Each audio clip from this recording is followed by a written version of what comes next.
Diffusion model, a type of generative AI model that creates data by starting with random noise and gradually removing it step by step until a coherent output, like an image, emerges. This process is called denoising. Why it matters?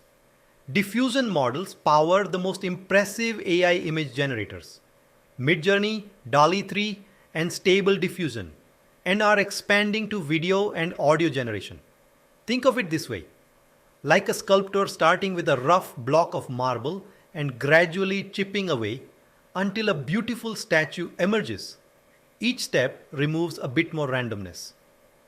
For example, Stable Diffusion, starting with a noisy static-like image and progressively refining it over 20-50 steps into a detailed photorealistic image matching a text prompt.